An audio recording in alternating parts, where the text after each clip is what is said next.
برنامج مع الغد اف ام على الموجة 100.1.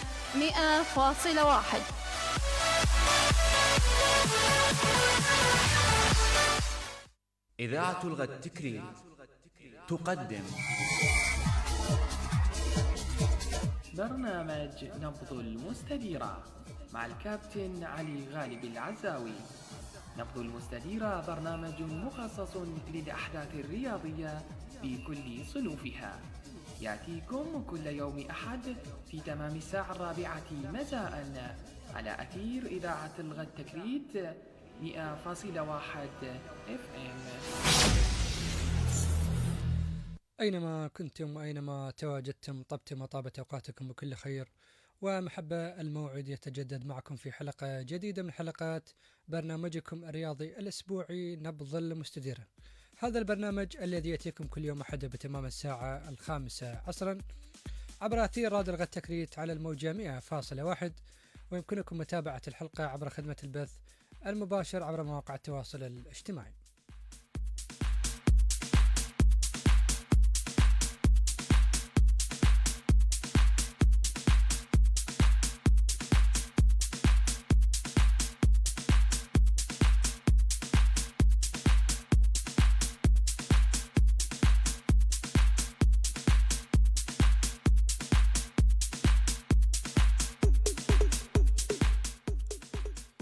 عدنا لكم بعد هذا الفاصل الأول. أنتم تسمعون وتشاهدون إلى برنامج نبض المستدير عبر أثير راديو الغد تكريت على الموجة 100.1، وكذلك عبر خدمة البث المباشر. سأكون معكم على مدار الوقت القادم. يرافقني في غرفة الإخراج الزميل المتميز فراس الحسيني، علما أن هنالك جوائز شهرية مقدمة من تجهيزات النوارس الكائنة تكريت خلف مرطبات البلوطة بإدارة الكابتن إبراهيم أحمد الشادي.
في حلقة هذا اليوم سوف نقلب أوراق أحد أندية الشمال المتميزة الوافد الجديد إلى دوري الكرة الممتازة الذي تأهل قبل عامين وحقق نتائج مميزة في الموسم الماضي.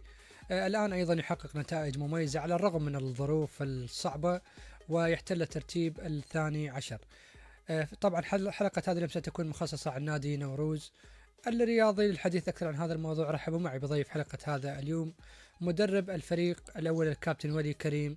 فأهلا وسهلا بك. أهلا وسهلا بك أستاذ علي حبيبي ومستمعيك الكرام. نعم، طبعا الكل أشاد بمستوى نادي نوروز الوافد الجديد إلى دوري الكرة الممتاز قبل موسمين من الآن. نادي نوروز حقق نتائج طيبة في الموسم الماضي، وعلى ما أعتقد حقق الترتيب 8 على مستوى فرق الدوري الممتاز. في الموسم الحالي مر بظروف صعبة اللي هي أنه كل المباريات تقام خارج ملعبك، لكن على الرغم من ذلك الفريق أيضا تواجد في المركز 12، وهذا المركز يعتبر شيء إيجابي عطفا على الظروف الصعبة التي يمر بها الفريق؟ بالحقيقة أستاذ علي حبيبي، نشكر متابعتك أولا، نعم. ونشكر متابعة المستمعين الكرام. فريق نوروز هذا السنة كان معول على أنه يكون من أحد الفرق اللي يكون رقم صعب في الدوري. نعم. وكنا مخططين على نطلع أنه من الفرق المقدمة، يعني بعد الفرق الجماهيرية، بعد ما حققناه العام الماضي. لكن تفاجأنا بظروف عدم وجود ملعب للعب عليه، أثرت سلبا على الفريق. بالإضافة إلى أنه الاستقطابات اللي عملناها في بداية الدوري، أخطأنا في استقطاب بعض اللاعبين المحترفين، لم يكونوا بالمستوى المطلوب. مرينا بظروف أحيانا كانت سلبية وأحيانا كانت إيجابية نتيجة التوقفات اللي حدثت. نعم. في أول 5 مباريات فريقنا كان جدا ممتاز، حققنا 3 انتصارات وخسرنا خسارتين، كنا في المراتب الأولانية. لكن بعد ذلك حدثت لدينا إصابات كثيرة نتيجة التنقلات اللي كنا نتنقلها من السليمانية إلى بغداد وإلى المحافظات الجنوبية، أدت إلى إصابات كثيرة في نجوم الفريق، أثرت بشكل سلب علينا، وما قدرنا نعوض اماكن بعض اللاعبين، خاصه المحترفين اللي مثل ما قلت لك اخطانا في بعض اللاعبين، وبعض اللاعبين انصابوا لم يكونوا بالمستوى المطلوب. هذه اثرت علينا سلبا في التوقف الاول. التوقف الثاني حاولنا نتدارك الموضوع، لكن الاصابات اثرت علينا، اكثر من 6 لاعبين مصابين انصابوا. بالاضافه الى انه منطقه الدفاع اليسار او شبه وسط اليسار، 3 لاعبين كان عندنا، ال3 لاعبين انصابوا، ما قدرنا نعوض هذا المركز، فصار خلل كبير عندنا في هذا الجانب.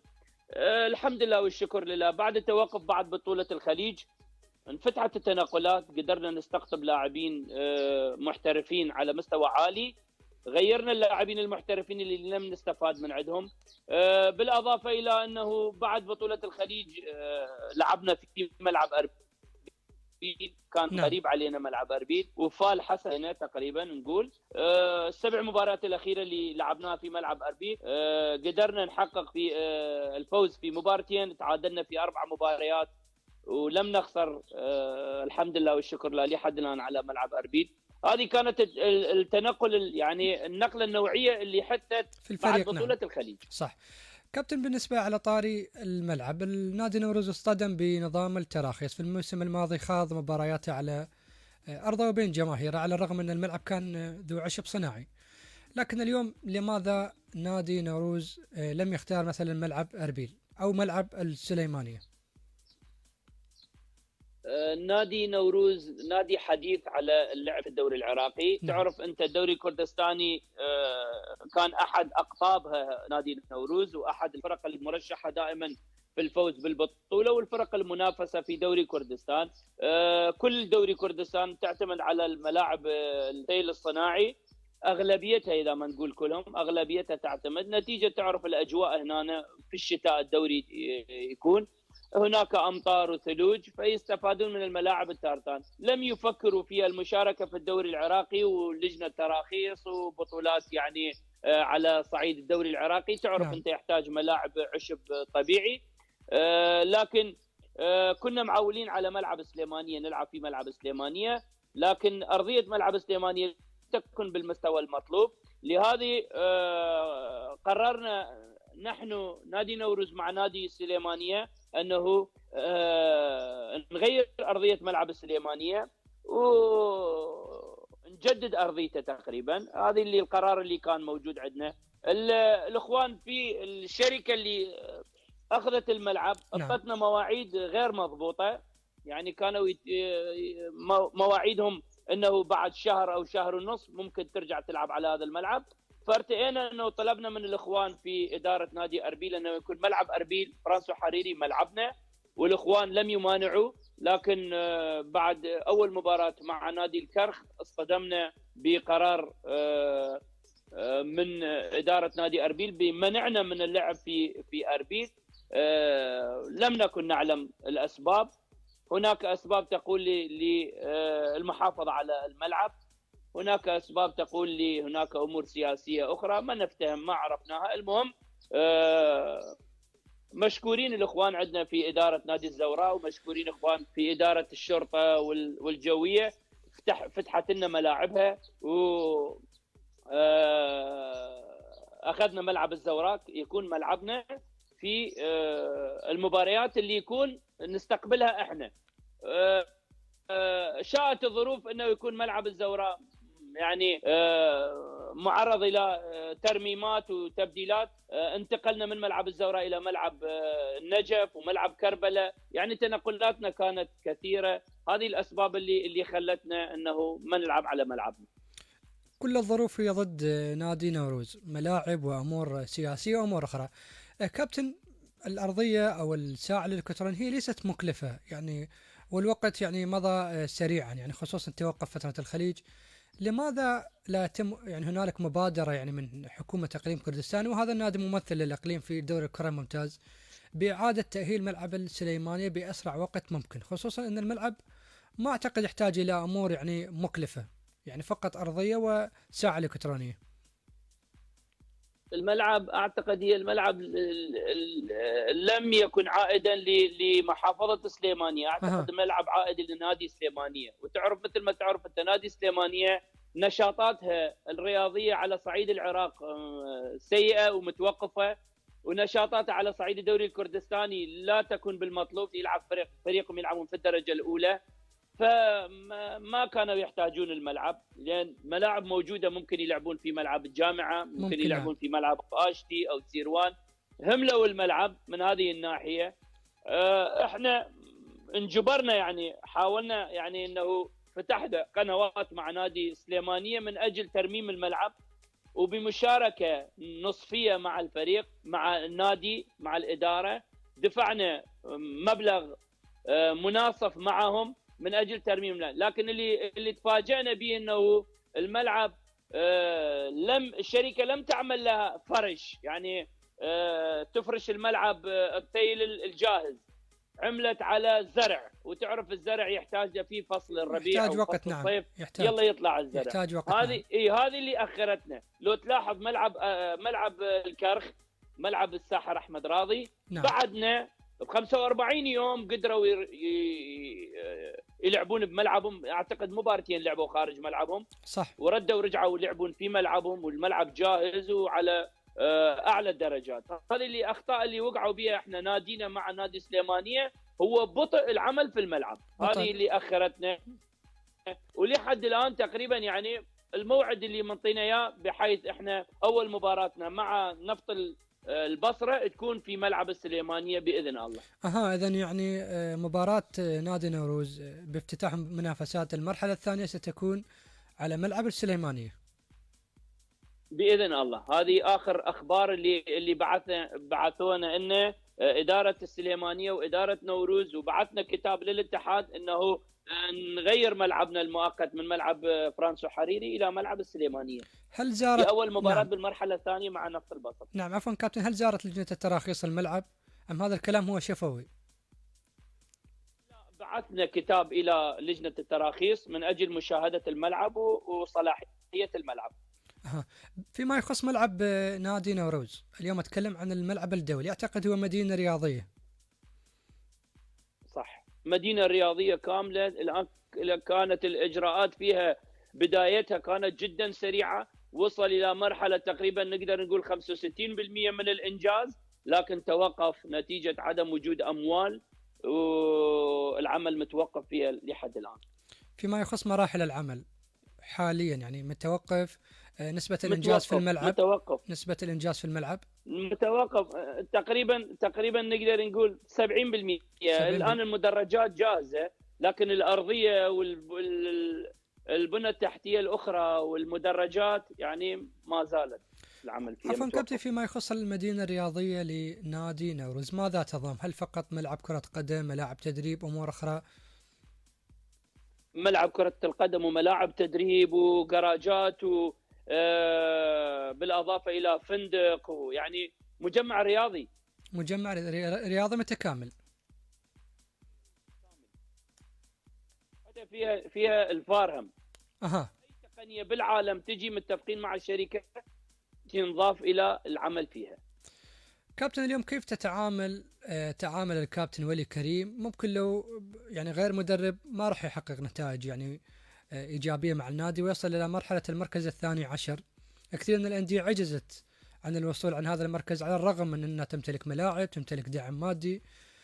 أنت اليوم كمدرب كروي كيف تعاملت مع اللاعبين نفسيا وبدنيا وأنت اليوم تأخذ مبارياتك جميعها خارج أرضك؟ احنا هذه الظروف كانت ظروف استثنائيه. نعم. تكاتفت كل الامور مع الفريق، تكاتفوا الاداره مع الكادر التدريبي مع اللاعبين، تكاتفنا على انه هذه ظروف استثنائيه، ظروف مؤقته ليس مستمره باذن الله. ما طلبنا من اللاعبين، ما طلبوا من عندنا الاداره لم تكن امور تعجيزيه. كل ما طلبنا من الفريق انه احنا ككادر تدريبي انه نقدم مباريات تليق بسمعه الفريق وما قدمناه العام الماضي. الاداره طلبت من عندنا انه كانت في بدايه الدوري واثناء الاستقطابات كانوا يطلبون من عندنا مركز اعلى مما حققناه من العام الماضي، لكن بعد ما مرينا بهذه الظروف الاداره توقفت عن طلبياتها كل طلبها انه الفريق يبقى في الدوري الممتاز. نعم. لحد ما ننهي هذه الظروف الغير طبيعيه. كابتن، حتى اليوم انت عانيت على مستوى ملاعب التدريب، خصوصا ان انت اليوم متنقل بين المحافظات، يعني حتى ملاعب التدريب كيف تتعامل مع هذا الجانب؟ والله ملاعب التدريب كل الملاعب كل المحافظات كنا نروح عن طريق العلاقات يوفرون الملاعب. لكن في بغداد موجود ملعب، نأجر ملعب دائما كنا نروح فيه على ملعب ابو نواس، دائما نأجر هذا الملعب. احنا نمر بظرف غير طبيعي. حتى في سليمانيه الملعب اللي نتدرب عليه هو عشب اصطناعي، وكل المباريات اللي نجريها على عشب طبيعي، وهذا تختلف يعني حركه الكره، دوران اللاعبين، جري اللاعبين داخل الملعب، التعامل مع الكره يختلف من ملعب التارتان الى الملعب الطبيعي. اليوم الذي يمر به ظرف نادي نوروز مو فقط يعني اليوم مادي وايضا معنوي نفسيا ايضا، وايضا هنالك يعني اموال طائله تصرف يعني يعني ايجار الملاعب، التدريب، الفنادق. اليوم كل شيء مكلف على النادي. بالتاكيد كل شيء مكلف. يعني الان احنا نعتبر ملعبنا اربيل، يعني احنا كل سفره اكثر من 3 ملايين نصرف، وهذا يعتبر ملعبنا. نعم. يعني هذه امور ماديه عاليه، لكن احنا الاخوان مشكورين بالاداره من رئيس النادي والاخوان الهيئه الاداريه، لم يبخلوا على النادي باي جهد. كل همهم هو توفير كل ما يحتاجه الفريق من اجل ظهوره بالشكل اللي يشرف انه الفريق ممثل نادي، ممثل محافظه السليمانيه. الناس تعمل من اجل رفع اسم نادي نوروز ومحافظه السليمانيه عن طريق نادي نوروز. كابتن، انت اليوم ستخوض المباريات المرحله الثانيه على ملعب السليماني. الان الفريق يحتل الترتيب الثاني عشر. ما هو طموحك، تطلعاتك في المرحله الثانيه؟ وايضا لا ننسى انه الفريق لديه استحقاق مهم هو كاس العراق، ومواجهه يوم الثلاثاء امام نادي نفط ميسان. كلنا احنا كل مدرب عنده طموح انه فريقه دائما يقدم ما هو افضل ما عنده. احنا طموحنا، وهذه طموحنا مركز ال 12 غير طموحنا هذه. لكن بالظروف اللي مرينا بها نقول جيده جدا. اعتقد انه الفريق راح الان يلعب في ملعب السليمانيه وامام جماهيره، ممكن راح يكون عنده حافز اعلى واكثر مما قدمه مع الفرق اللي لعبنا. كانت لدينا حافز الخوف والرهبه من الفرق الجماهيريه ومن فرق البغداد والمحافظات في اول سنه، لكن الان بعد ما اللاعبين اكتسبوا الخبره وعرفوا اجواء الدوري، بدا فريقنا يثبت اقدامه. وخير دليل على ان اخر مباراه لعبنا مع القوه الجويه وبنقصان 10 لاعبين من اللاعبين الاساسيين لم يلعبوا مع الفريق، ادينا مباراه كبيره وخسرنا بهدف وكنا قريبين على التعادل. مع متصدر الدوري، قدرنا نتعادل مع فريق الشرطه بطل الدوري، نعم. قدرنا نتعادل مع الطلبه، الفريق بدا يثبت اقدامه بالدوري. من يرجع الى ملعبنا، تعرف انت الفرق البغداديه والفرق المحافظات مسافه طويله، يقطع اكثر من 1000 كيلو حتى يوصل للسليمانيه. هذه الظروف كلها تصب لمصلحه نادي نوروز عندما يكون يلعب في ملعب مرتاح، متهيئت له الظروف، جمهوري سانده بشكل غير طبيعي. ممكن اللاعبين يتحفزون اكثر ونقدر نقدم كره قدم جميله تفرح الجماهير ويفرحون الناس اللي معنيين على الفريق. اكيد الفريق سيحقق نتائج ايجابيه بالطبع، طالما انه انت اليوم تغلبت على الظروف الصعبه اللي هي الماديه، لا تمتلك ملعب للتدريب، لا تمتلك ملعب لخوض المباريات، تجوب المحافظات من الشمال الى اقصى الجنوب. يعني هذه اعتقد كانت هي دافع ايجابي. كابتن، هل تتفق معي؟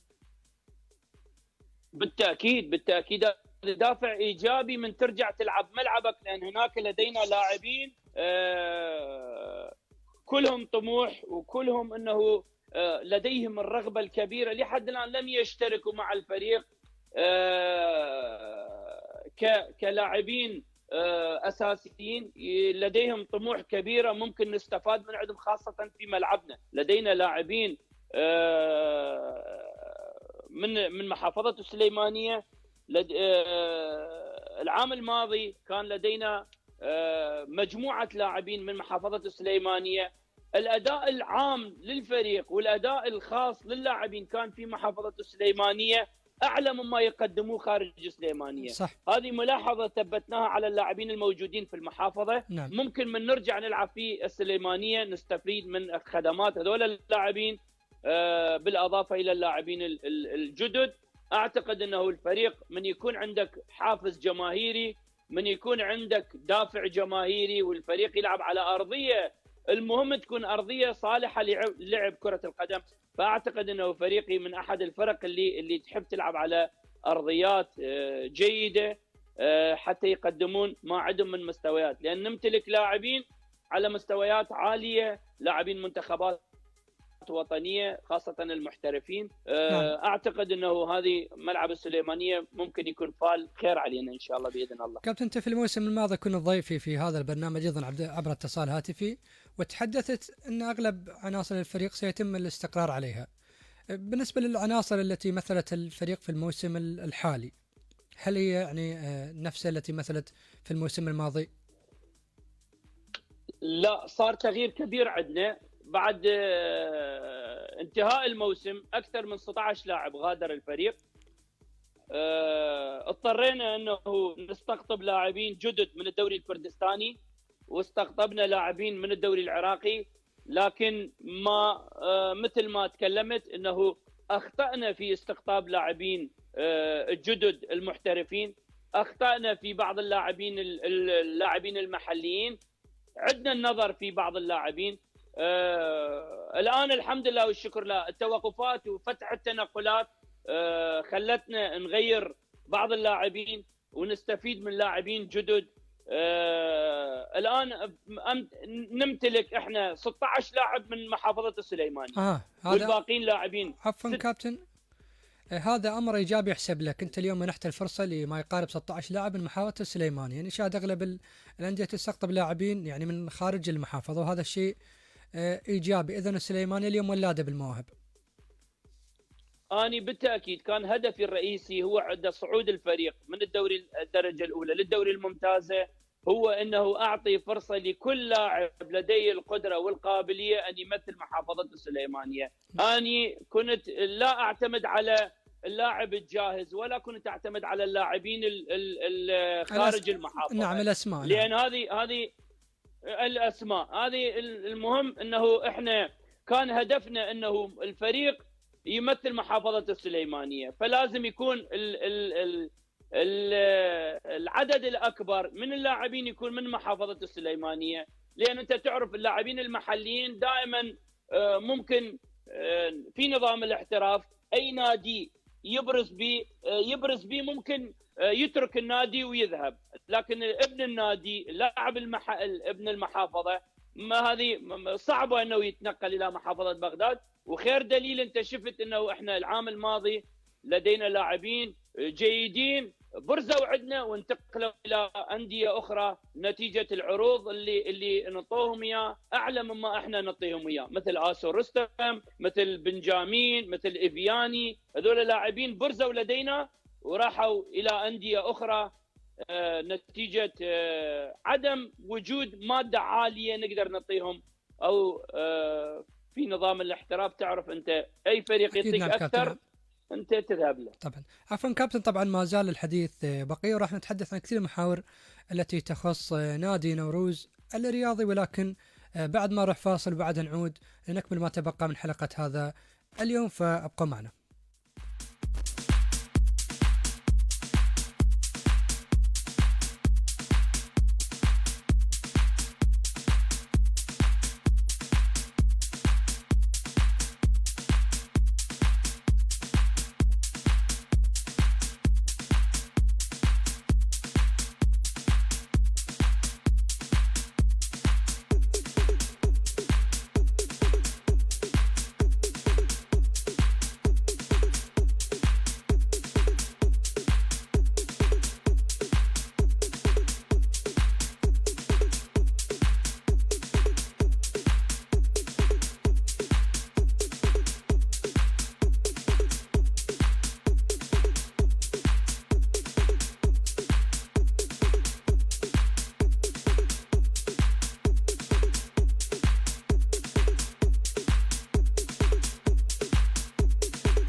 متواصلين معكم احبتي مستمعي ومشاهدي ومتابعي برنامج نبض المستدير الذي ياتيكم كل يوم احد بتمام الساعه 5 عصرا عبر اثير راديو الغد تكريت على الموجه 100.1 وكذلك عبر خدمه البث المباشر. نعود لكم الحديث مع ضيف حلقه هذا اليوم مدرب نادي نوروز المشارك في دوري الكره الممتاز ونجم المنتخبات الوطنيه السابق الكابتن ولي كريم. اهلا وسهلا بك مره اخرى.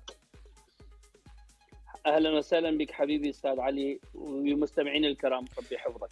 طبعا كابتن نتحدث يعني في الجزء الثاني من حلقة هذا اليوم.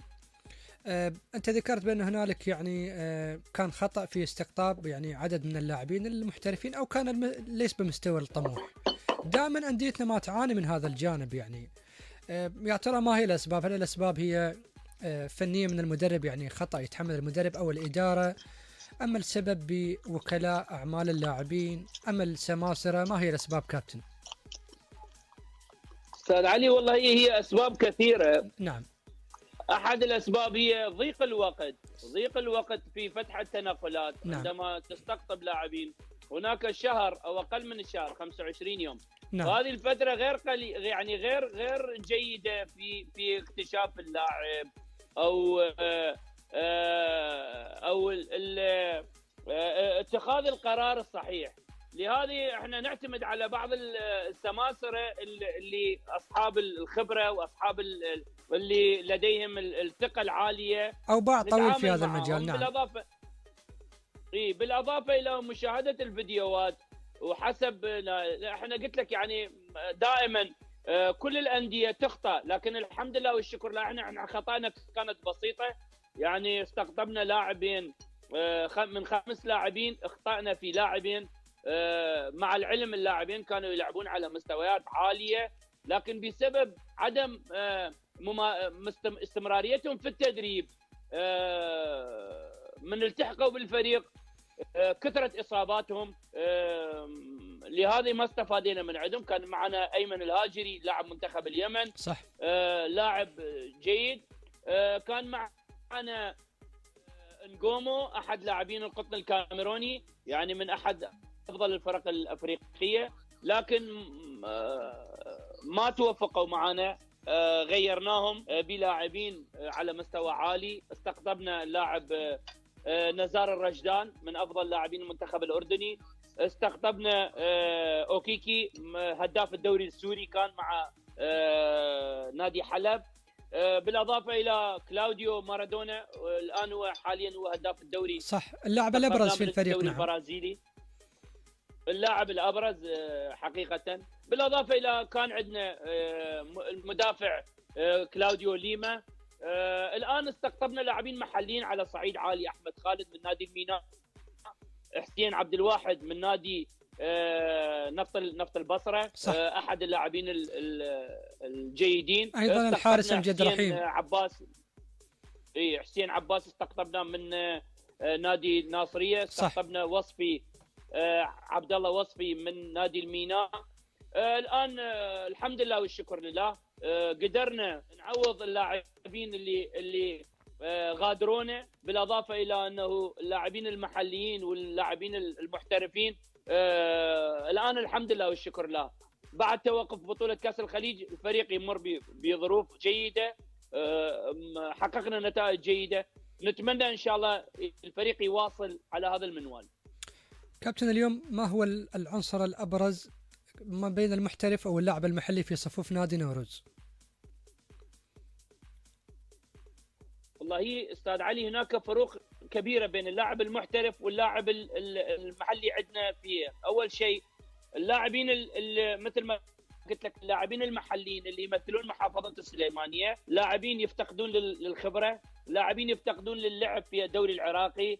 تعرف انت الدوري العراقي يختلف عن الدوري الكردستاني، بالاضافه الى نوعيه التدريبات تختلف عن التدريبات في الدوري الكردستاني، المجهودات والمباريات، نوعيه اللاعبين اللي تقابلهم هذه تختلف. اللاعبين المحترفين لاعبين تعرف بعضهم لعب منتخبات وطنيه في بلدانهم، لديهم خبره كبيره، لهذه نستقطبهم. لازم دائما احنا نستقطب اللاعب اللي يكون افضل من المحلي. نعم. يعني هذا ما يمنع انه نجيب لاعبين نستقطب محليين من بلدنا، من العراق، من الجنوب، من الوسط، من الشمال، غير محافظه السليمانيه.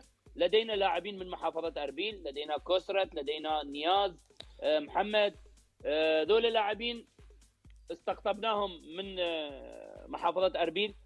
اي لاعب نحس انه ممكن الفريق يستفيد من خدماته نستقطبه حسب الخبره اللي يمتلكها. نعم. لكن يبقى المحترف لازم يكون مستوى اعلى من اللاعب المحلي. اكيد، يعني اليوم اي اداره في كل الامور، اي اداره ذات بتتعاقد مع لاعب محترف يجب ان يكون مستواه افضل من اللاعب المحلي العراقي. كابتن، اليوم بالتاكيد نعم. هذه بدون مناقشه. نعم. فيما يخص نادي نوروز، هل يمتلك فئات عمريه على مستوى عالي، براعم، اشبال، ناشئين، وصولا الى الرديف؟ يعني هذه هي قاعده اساسيه ممكن انه ترفد الفريق الاول باسماء رنانه في قادم السنوات.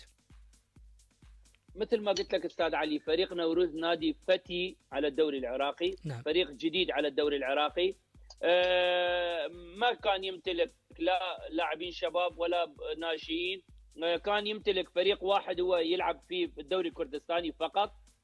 كانت الاموال والامور مخصصه لهذا الفريق. الان بعد اشتركنا في بطوله الدوري العراقي، الان بدات بناء قاعده اساسيه للفريق، منها لاعبين.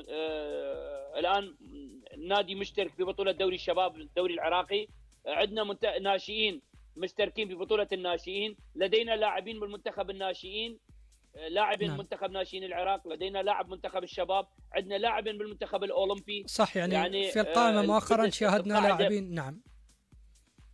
بدت القاعده تعمل في نادي نوروز، والان بدنا نفكر ان شاء الله بعد ما يكمل الملعب وتكون عندنا لدينا ملاعب ان نعمل فريق ظل يرفد الفريق الاول بلاعبين نجوم، بالاضافه الى احنا ما هملنا الدوري الكردستاني، نشاهد الدوري الكردستاني. اي لاعب لديه القدره والقابليه ممكن نعطيه فرصه ويلعب مع نادي نوروز ويمثل محافظه السليمانيه. عفوا كابتن، انت اليوم هل لديك يعني مدربين يعني مبعوثين لمشاهده مثلا الدوري الكردستاني، ام جنابك متابع شخصيا، ام متابع من الاداره؟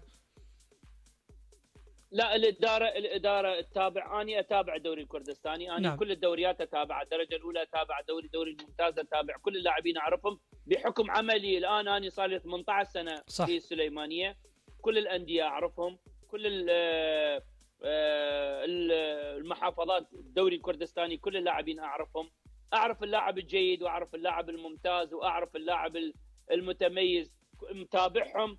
لهاي من يصير عندي فرصه دائما اشاهد المباريات واتابع المباريات، بالاضافه الى انه الاداره لدينا ناس كشافين ممكن يساعدونا بهذه الامور في اظهار اللاعبين اللي يستحقون يمثلون النادي. كابتن، اليوم هل الاستقرار التدريبي لإدارة نادي نوروز على الكادر التدريبي كان أحد النتائج، يعني أحد الأسباب أو أحد الأسباب بتفوق نادي نوروز وتحقيق نتائج إيجابية في السنوات الماضية؟ كل إدارة يعني نجاحات الإدارة هي أنه الإدارة لازم تكون رياضية. نعم. من تسمي مدرب أو تقع اختياره على مدرب، تقع اختياره نتيجة الكفاءة، نتيجة القناعة التامة بكفاءة المدرب، بالإضافة إلى أنه المدرب من يعمل مستقل ويوفروا له كل ظروف العمل. هي الثقة المتبادلة بين الإدارة والمدرب، من الإدارة يوفر لك كل الأجواء والمدرب يبدأ يعمل والمدرب كفؤ، بالتأكيد راح ينجح المدرب. لكن إذا كانت هناك خلل من أحد الطرفين صعب ينجح، إما كان يكون المدرب غير كفؤ، إما يكون الإدارة غير منصفة للمدرب وغير مساعدة للمدرب، عمل المدرب راح. أنا الحمد لله والشكر لله من أول سنة استلمت الفريق كان لدي شروط ولدي نقاط حمراء. الإدارة لديها نقاط حمراء، اتفقنا على كل الأمور. بدأ الفريق يمشي الحمد لله والشكر لله. صار لي 3 سنوات بجهود نعم. الإدارة وبجهود المشرف الأخ المشرف معي. قدرنا ننتشل الفريق أول ما سلمت بالدرجة الأولى كان من الفرق المهددة بالهبوط للدوري الدرجة الثانية في دوري كردستان. نعم. ودوري العراق. نعم. والحمد لله والشكر لله نتيجة العمل اللي قمنا به والاستقرار كابتن، أيضا الإدارة وجهود اللاعبين الجبارة حققنا نتائج. وأيضا بالإضافة للاستقرار وجود يعني كادر يعني مساعد كمدرب حراسة المرمى الكابتن محمد الشاماني، تحياتنا له. أيضا تحياتنا للكابتن مهند زيدان مساعد المدرب وبقية الإدارة. هذه من اختياراتي ومن توفير الإدارة إلي أنه قدرت يعني اختياراتي يكون مع محمد الشاماني. عمل معي سنة 2015 في دوري كردستان. صح. أحد الكفاءات التدريبية لحراسة المرمى. تحياتنا. الأخ مهند زيدان، مهند غني عن التعريف، اسم كان لامع. لاعب نعم. معي صديق العمر وصديق الطفولة، وكان أحد اللاعبين المهمين في الطلبة وفي صلاح الدين. نعم. ومدرب متدرج ولديه شهادة تدريبية الفئة البي الآسيوية.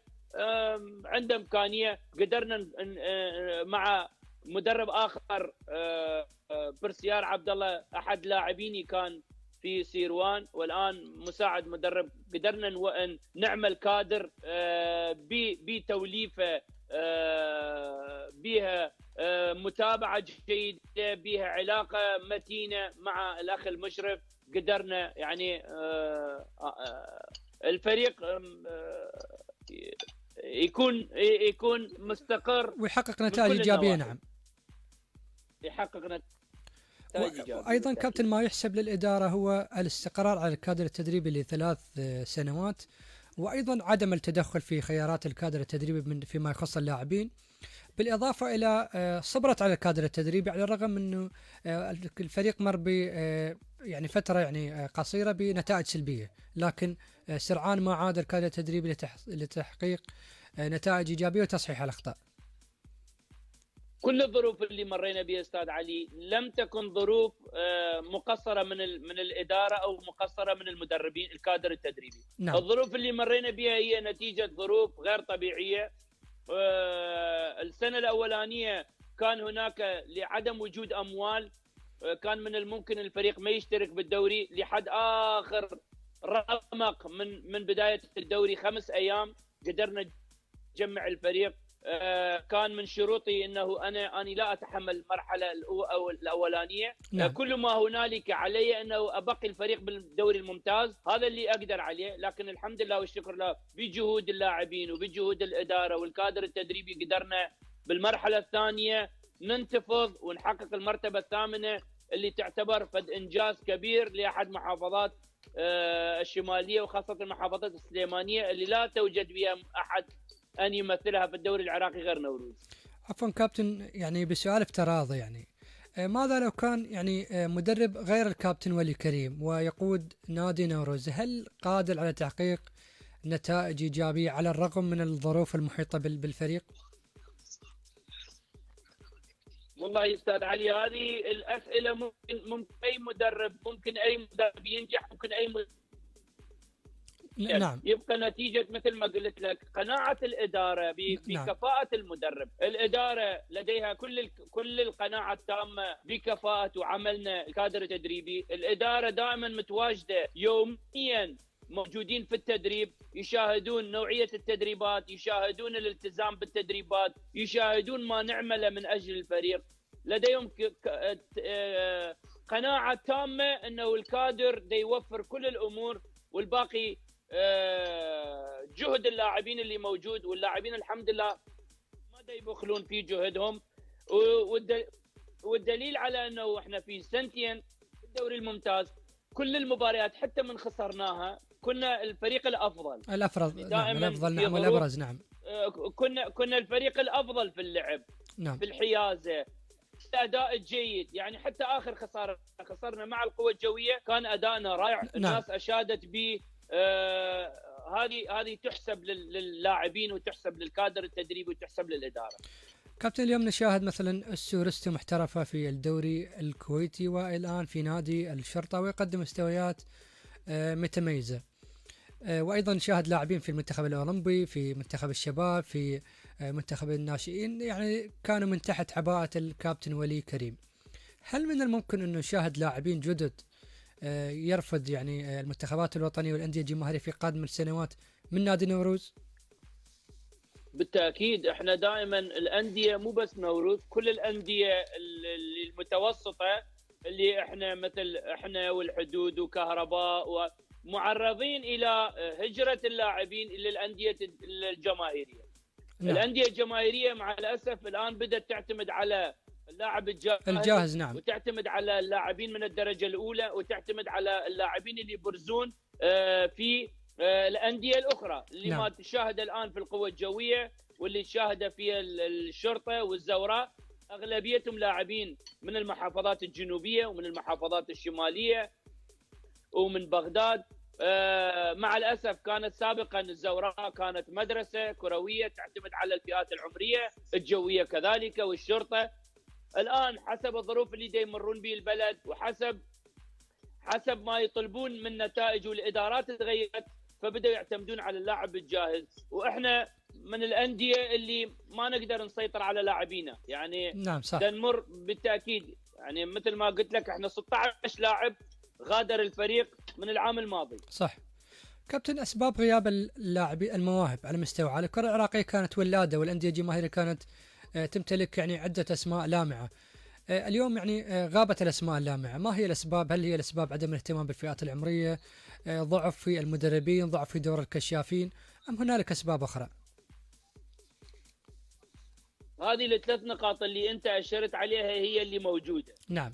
ضعف الادارات، ضعف المدربين، وعدم وجود دوري للفئات العمريه. نعم. عدم وجود مباريات للفرق الشعبيه، عدم وجود مباريات التربيه، المدارس، هذه كلها كانت ولاده تدفع لها. يعني احنا في وقتنا في الثمانينات كنا نلعب تربيات، من التربيات تدرجنا انتقلنا للفئات العمريه. نعم. ومن الفئات العمريه انتقلنا للدوري، وهذه كلها مرينا بهذه الظروف، كلها صقلت مواهبنا وتعلمنا واكتسبنا خبره. الان اللاعب من الفرق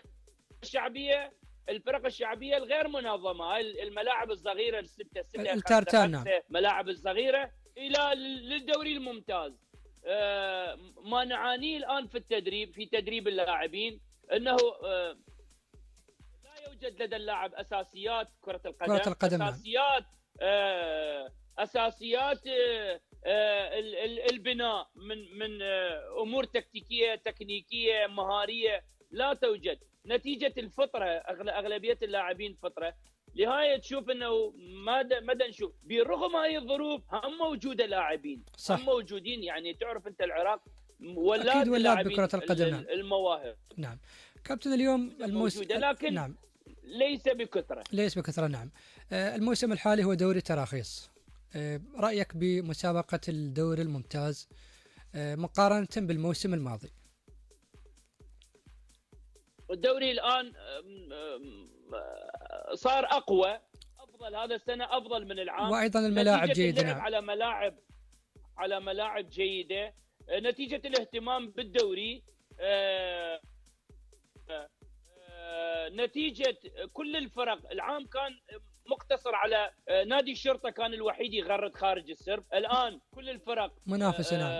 خوفها من الهبوط استقطبت لاعبين محترفين. لو تشاهد الآن كل الأندية تمتلك 6 لاعبين محترفين، كل فريق حتى الفرق الجماهيرية بدأت تتلاعب أكثر من 5 لاعبين محترفين تعتمد عليهم، نتيجة المنافسة الشديدة في المراتب الأولية، ونتيجة المنافسة القوية في الوسط الترتيب، وبالإضافة إلى مؤخرة الترتيب. اليوم الاتحاد أعلن قبل ساعات على توقيع عقد مع لا ليغا الإسبانية من أجل إقامة دوري المحترفين. برأيك كابتن، بحكم تواجدك في المنتخبات الوطنية سابقا والأندية الجماهيرية والآن مدرب كروي، هل العراق قادر على إقامة دوري المحترفين في الموسم المقبل؟ بالصورة المثالية لا أعتقد. نحتاج احنا كل عمل او كل شيء انت من تريد تخطط على اي شيء لازم عندك ادوات تخطيط. مثلا انت تخطط على بناء بيت يحتاج لاول شيء تلقى ارضيه اساس نعم، من بعد تلقى المواد، تاسس وتبدا المواد وتبدا تبني. لكن انت تجي تريد تخطط تشتري بيت وانت بعدك ما عندك قاع، وانت قاعد جايب خريطه ودا ترسم بيت، وهذا انت ارض ما عندك. احنا ما نفتقد الا انه هو حديثين العهد على الدوري المحترفين. نحتاج انه يكون نعرف آلية الدوري المحترفين، ما مطلوب من الأندية، ما مطلوب من اللاعبين، ما مطلوب من الاتحاد ان يوفر للأندية، حتى نقدر نعرف انه احنا قادرين على اللعب تحت نظام الاحتراف لو ما قادرين. عفوا كابتن، أحد أعتقد شروط دوري المحترفين هو أن يكون المدرب الذي يقود النادي حاصل على شهادة برو. يعني برأيك كابتن أنت اليوم هل تمتلك، يعني على طاري هذا الموضوع، شهادة برو؟ هل هذا الجانب هو ظالم للمدربين على اعتبار أن الفترة قصيرة؟ شهادة البرو تجرى أعتقد بالسنة مرة واحدة تجري. نعم. وتجري على 4 أقسام، كل قسم شهر كامل تدرس، 3 أشهر ترتاح، شهر كامل تدرس، 3 أشهر ترتاح. هذه ما يمتلكون العراق الآن أعتقد 4 مدربين إلى 5 مدربين فقط شهادة البرو. نعم فقط. كيف راح يسيرون 4 دوري من 4 فرق لو 5 فرق الدوري مال المحترفين يصير؟ يعني صعب. أعتقد أكو هيجي نظام. حتى النظام اللي كانوا يطلبون به شهادات تدريبيه صارت بها مغالطه وكانت غير دقيقه، لان بعض المدربين الان يدربون بالدوري الممتاز وهم ما يمتلكون الشهاده. ما يمتلكون نعم ما طبقت. نعم يعني ما طبقت. اذا يعني برايك ممكن الموسم المقبل انه نشاهد دوري محترفين، لكن ليس بمستوى الطموح على غرار بقيه الدول المتقدمه، فقط انه كبدايه لدوري المحترفين. بالتأكيد 100%. نعم يعني فقط هذه كلام، يعني كنواة المحترفين كلام. نعم. كابتن، على طاري التدريب، هل تلقيت عروض في الآونة الأخيرة من أندية محلية أو عربية لقيادة الفريق، بحكم أنه أنت اليوم مدرب مميز، مدرب حقق نتائج طيبة، قدت فريق نوروز إلى الدوري الممتاز، والآن نتائج إيجابية في الموسم الماضي والموسم الحالي؟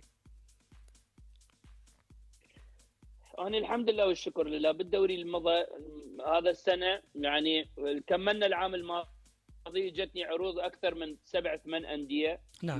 من العراق، من داخل العراق، بغداديه، لكن اني حكم علاقتي مع اداره نوروز، حكم علاقتي القويه مع الاخوان بالاداره، وحكم مكاني وسكني في السليمانيه، ما حبيت اغير الاجواء، لان نجاح المدرب عندما يكون مرتاح في المكان، يقدر يبدع بالمكان، من ياخذ راحته في التدريب. انت تعرف الامور الان في بغداد والمحافظات، كل الادارات صب جم غضبها وجم عدم سوء النتائج على المدرب. ما نعم. حبيت انه اغير على المدرب دائما، بغض النظر عما يقدم المدرب وما من مجهودات كبيره يقدم المدرب، لكن احيانا النتائج لا تلبي الطموح. لفتره قصيره تشوف انت بعض المدربين استغنوا عنهم من مباراتين. نعم. بعض المدربين من 4-5 مباريات استغنوا عنهم، وتشاهد انت الاقالات كثيره لحد الان، اعتقد 13-14 مدرب. صح، وهذا امر سلبي على الدوري. نعم. أنا ما حبيت أغير الأجواء نتيجة المكان اللي مرتاح به، أيضا فضلت الاستقرار. نعم. مع فريقي. نعم. الأمور المادية الثانية ما أفكر بها، الحمد لله والشكر لله. صح، المهم النجاح. نعم. في المادية جيدة الحمد لله والشكر لله. نهاية نعم. أنا مع نوروز إلى وقت احس به بعد انه ما اقدر اطور من قدرات لاعبي نوروز، وما اقدر اطور من نادي نوروز، اني راح انسحب قبل الاداره. عفوا كابتن، قبل لا ادخل البرنامج، يعني شاهدت تصريح اعتقد لجنابك لاحد الوكالات بانه في حال يعني ممكن يعني لا سمح الله ان الاتحاد اصر على عدم يعني الموافقه على ترخيص ملعب السليمانيه، ممكن تقدم استقاله كابتن؟ اني التصريح مالتي ما كانت بهذه الصوره، كان تصريحي هي على الاداره وليس على الاتحاد. الاتحاد ما لهم شغل بالموضوع، كل ما هنالك اتحاد ما يمانع التراخيص، لكن اني تكلمت مع الاداره في اكثر من مره. نعم. بعد مباراتنا مع كربلاء، خسرنا في كربلاء، قدمت استقالتي للمشرف. مثل ما قلت لك، يعني المشرف والإدارة قالوا إحنا لو نعرف 1% الكادر التدريبي سوء النتائج، إحنا أكيد نعم. إحنا نفاتح الكادر التدريبي ونقول لهم، ما قبلوا. بعد مباراتنا بطولة الخليج، افتتاحي مباراتنا كانت مع الشرطة، تكلمت مع الإدارة وتكلمت مع مشرف الفريق، قلت أني إذا نلعب مع الشرطة وقلتوا لي في بغداد ونروح نلعب في بغداد، أني أستقيل. نعم. روحوا دوروا لكم على مدرب، من هسه أنبهكم حتى لا تقولوا لي فاجأتنا. نعم. روحوا جيبوا مدرب، أني ما استمر مع الفريق. صح. لكن الإخوان أصروا على أنه اللعب راح يصير بأربيل، المكان قريب، كشيء مؤقت. نعم. عفوا كابتن، انت اليوم مثلت المنتخب الوطني في نهائيات كأس العالم عام 1986 للشباب، وتمكنت من هز شباك منتخبي امريكا واسبانيا. المنتخب الوطني اليوم ايضا يعني انتظر استحقاق مهم، هو تصفيات اسيا للشباب، وخسر في المباراة يوم امس امام اوزبكستان، وتفوق في المباراة الاولى على منتخب اندونيسيا. هل قادر منتخب شباب العراق على التأهل الى نهائيات كأس العالم؟ والله استاذ علي، الظروف اللي تقدمت للمنتخب الشباب ظروف مثاليه. من فتره طويله الكابتن عماد محمد مع الفريق. نعم. الفريق اني شاهدته ولعبت معاه مباراه وديه، فريق ممتاز، فريق يلعب كره قدم جميله، لاعبين شباب صغار، خالي من التزوير، خالي من اللاعبين النجوم. ما شاهدناه، الفريق قدم كرة قدم حلوة. الخسارة مع منظم البطولة ليست نهاية العالم. أكيد نعم. شاهدنا الأرجنتين في أول افتتاح كأس العالم خسر مع السعودية، صح، لكن عاد في كأس العالم. أعتقد المنتخب قادر أن يرجع لأنه يفوز على سوريا ويتأهل. منتخبنا منتخب فتي، يحتاج كل الدعم من الاتحاد، من الإدارات، من المدربين، صح. حتى نحقق نتائج، وكل ما يصب له هي لمصلحة الكرة العراقية. نجم المنتخبات الوطنية مدرب نادي نوروز الكابتن القدير الخلوق ولي كريم. أسعدني حضورك وتواجدك الكريم في حلقة هذا اليوم من برنامج نبض المستديرة. شكرا جزيلا لك أستاذ علي، وشكرا لمتابعيك، وأني جدا ممنون منك وأشكرك لأن أنت من الإعلاميين المميزين المتابعين لنادي نوروز ومتابع للدوري العراقي. شكرا جزيلا. شهادة أعتز بها كابتن، تحياتي واحترامي مرة أخرى، وأشكرك على تواجدك معي ضيفا عزيزا مكرما عبر اتصال هاتفي من محافظة السليمانية، نجم المنتخبات الوطنية ونادي الطلبة السابق، المدرب الحالي لنادي نوروز الكابتن ولي كريم. أكيد كل الجمهور العراقي لا ينسى عندما أحرزت هدفا في شباك منتخب أسبانيا في نهائيات كأس العالم للشباب عام 1989، وأيضا تمكنت من زيارة شباك منتخب أمريكا للشباب بتلك البطولة التي قيمت في السعودية. طبعا يعني حلقة هذا اليوم تحدثنا فيها عن مستوى نادي نوروز ومشاركة هذا الفريق الشمالي في منافسات دوري الكرة الممتاز مع ضيف الحلقة المدرب الكابتن ولي كريم، وتحدثنا عن كل ما يخص هذا النادي الذي ينتظر استحقاق مهم، وهو بطولة كأس العراق وأيضا بطولة دوري الكرة الممتاز. طبعا يعني اليوم كان أيضا رافقني في حلقة هذا اليوم المتميز يعني المخرج فراس الحسيني. أشكركم على حسن الإصغاء والمتابعة. في الختام تقبل تحيات وتحيات كادر العمل، والى اللقاء.